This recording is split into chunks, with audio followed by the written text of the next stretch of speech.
Keeping Up with Jones, the Lonnie Jones podcast adventure, is sponsored by SJ&L General Contractors. They are licensed in both Alabama and Tennessee, and they provide services such as mass grading, storm drainage, sewer and concrete improvement, asphalt paving, erosion control, demolition, and heavy hauling. If you need any of these services, contact them 931-433-4660, 931-433-4660. Also, they are in need of heavy equipment operators, concrete finishers, CDL dump truck drivers, and pipe layers.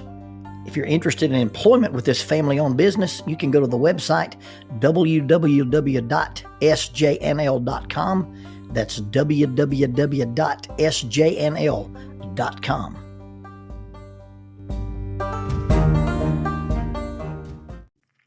It was legal shooting light, but there was a light mist coming up from the ground. It wasn't exactly bright daylight, but it was legal. A little buck walked out. He stood still. He was in some brush. I leaned over my rifle. I adjusted the scope. I had a hard time seeing this deer. I eased closer to my scope. Maybe there was a little fog on it. Maybe there was something else going on, but I leaned into the scope. I flicked the safety off, let my breath out, and I let the trigger break. I didn't hear the sound of the 30-06 report. I was too busy concentrating on the moon-shaped divot in my forehead. Because of the dim light and the dense fog and the light brush, I was so concentrating on looking at my deer that I got too close to my scope, and I scoped myself. What an idiot. I waited the appropriate amount of time. I climbed out of the tree. I gathered up my stuff. I began to walk toward where I knew the deer would be lying down. I avoided some things and walked around because I knew the deer was standing right there and had to be laying right there. Well, I got over there and my deer wasn't where I thought he should be. And that's when I looked down and noticed the blood on the ground. Oftentimes you have to follow a blood trail sometimes to find a deer. And I began to follow this trail back. I said, well, maybe I need to go to where the deer had been hit and then follow the trail in the other direction. And I looked down, and when you're following a blood trail, you're concentrating just on the blood. And so you're walking from dot to dot to dot to smear to dot. And in just a few minutes, I was standing at the base of my tree. There was my climbing stand. And still no deer. Then it dawned on me I had blood trailed myself. The scope had opened up a little moon-shaped cut in my forehead, and I was successful in having shot, wounded, and found myself. I eventually found the deer. Hunting with a rifle and hunting with a bow sometimes present different challenges. To simulate bow hunting, take your bow, go outside, do 100 jumping jacks, 50 burpees, then pick up your bow and try to hit a target with it. If you think that's tough, wait till you've actually shot an arrow at a deer. You wait 30 unending, eternity-feeling minutes, and then you climb down the tree. You look for your arrow. When you find the arrow, then you begin to look for blood. A blood trail is a simple thing.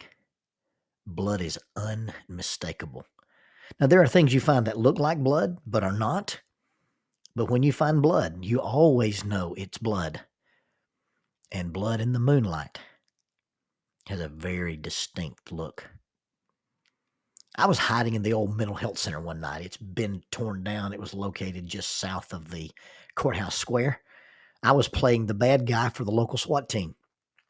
I wandered through the labyrinth of halls and ramps and stairs. My light played off the wall, and I recognized blood instantly. I followed the smears of blood on the wall until they came to the nest of boxes and cushions. Someone had spent the night here. I followed the crimson streak on the wall in the opposite direction until it led me to a lower entrance. The glass had been smashed, and someone had come through, and they'd cut themselves in the process. Without my light, I couldn't see my hand in front of my face, so the interloper probably didn't realize they were cut. No doubt in the darkness they had placed the wounded hand or arm against the wall to help them find their way through the darkness. But the blood told the story.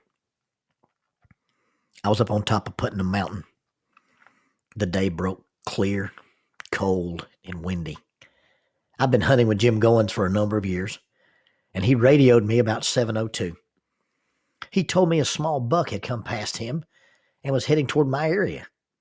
The buck was walking in a straight line into my shooting lane, and suddenly he stopped. He wasn't alarmed, but he was suspicious. He changed directions. I ventured a shot through very light cover. I knew it was risky, but I knew if he kept going, he would get into thicker cover and there would not be a shot. He kicked. He trotted a few yards, and he stopped again. This time, there was nothing between me and him. He was not obscured by brush, and I've lost a deer or two from time to time, so I sent another 165 grain 30-06 boat tail spire point at his heart. I called Jim on the radio. I asked him, "Hey, did you have a shot at that deer and just let him go so I could get one?" Jim's reply was that he let the buck decide his own fate. He said, "I decided he could walk over here to me and die a merciful death, or walk over there to you and die in a hell of gunfire." Well, there's not much evidence to support whether I hit him with my first shot or not. The deer had what could have been surmised as 2 entrance wounds, but only 1 exit wound. By the way, that would have been some pretty tight shooting. So how do you tell? The blood trail. I walked from the deer back to where he was standing and found 2 distinct spots where he had started and stopped. I walked it in reverse, and it told the last few seconds of the deer's life. Without going into great detail, there's sufficient cause to think that both my shots are on the money. He was dead. He just didn't know it. A blood trail can lend information about where a deer is hit.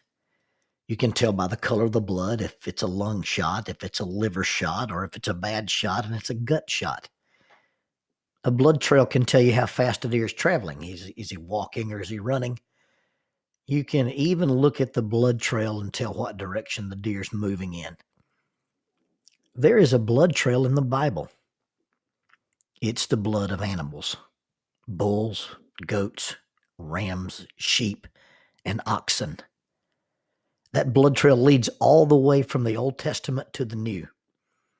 The blood trail leads from a garden called Eden to a garden called Gethsemane and on to a place called Golgotha.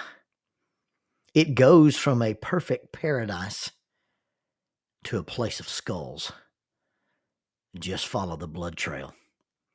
Once it gets to the place of skulls, it switches from the blood of animals to the blood of a man. That trail leads us from sacrificing to becoming sacrifices, from Adam's denial of sin to our denying of self, from cursed is everyone who hangs on a tree to embracing our own crosses. Are you lost? Don't know which direction to follow? Just look for the blood trail. It leads from God to lost children and leads lost children home.